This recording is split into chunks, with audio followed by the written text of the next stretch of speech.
Bendiciones, mis amados hermanos, amigos, familia. Continuamos con este tema que ha cargado mi corazón, que es con respecto a la apostasía, la advertencia de la apostasía. Y en este segundo día vamos a ver la radiografía de un apóstata. Vamos a ver la parte 1, siempre con nuestro texto base, Primera de Timoteo 4. Vamos a ver hoy vamos a ver la parte C, leyendo desde el principio. Pero el Espíritu dice claramente que en los postreros tiempos algunos apostatarán de la fe. Y lo que yo les compartí el día de ayer, cómo llamó mi atención la vida de Salomón, qué fue lo que pasó con Salomón. Y yo estuve estudiando, leyendo, sacando algunas cosas de manera así superficial, obviamente, para poder dar respuesta a mi inquietud. Y yo quiero que vayamos ahí con Salomón, ahí en Primera de Reyes, capítulo 11. Vamos a leer el versículo 1 y 2, para que veamos, porque toda su primera parte fue excepcional, ¿verdad? Pero a la mitad y cuando fue viejo, ahí comenzó su decline. Dice la parte A del versículo 1, capítulo 11, pero el rey Salomón, dice, amó, además de la hija de Faraón, a muchas mujeres extranjeras. Estoy sacando la parte más importante. Versículo 2 dice, gentes, mire cómo quiero que pongan atención en estos versículos. Gentes de las cuales Jehová había dicho a los hijos de Israel, no os llegaréis a ellas. Solo me recuerda, no os unáis en yugo desigual. No os llegaréis a ellas. A estas pues, dice, se juntó Salomón con amor. Mire, qué tremendo. Eso a mí impactó mi corazón. A esta, dice, se juntó con amor. ¿Qué sucedió aquí?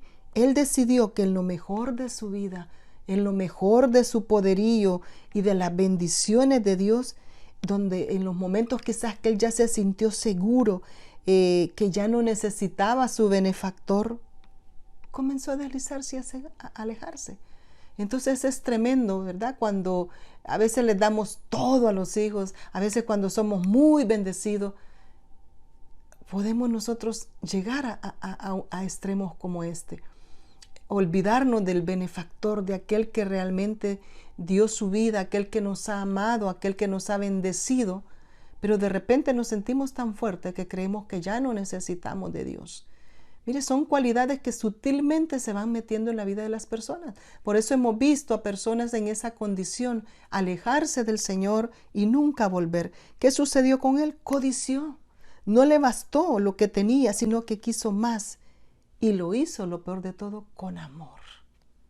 Eso es lo peor. Le puso amor a aquello que realmente era banal. No le bastaba lo que tenía, él quería más y más, y ya sabemos toda la cantidad de mujeres que él tuvo.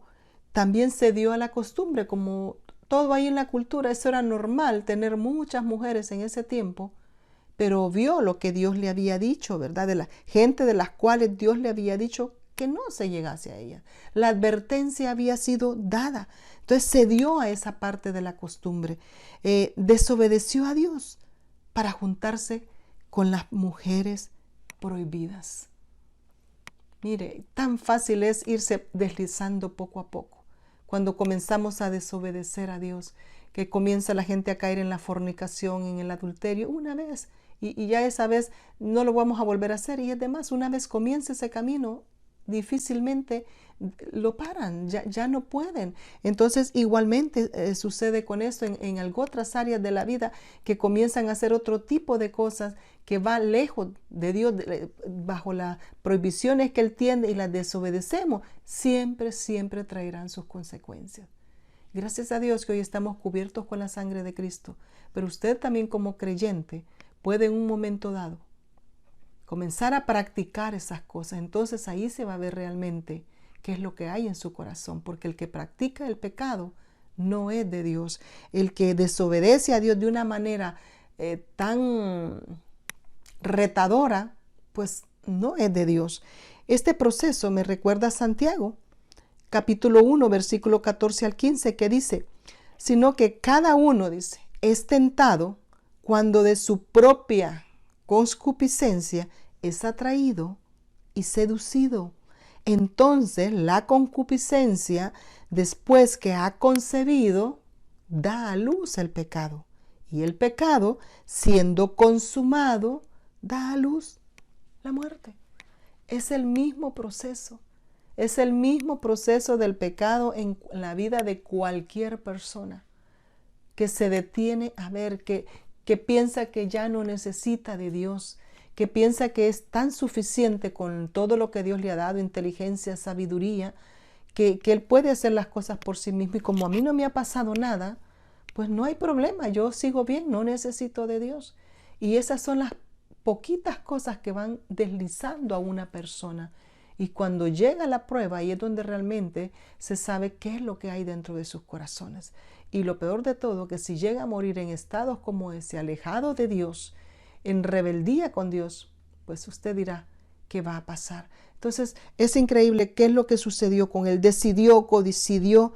Codició, se dio a la costumbre y desobedeció a Dios en esta parte de estos versículos que hemos visto. Mire, en lo mejor de su poderío comenzó poco a poco, porque esto es poco a poco, no es de un día para otro.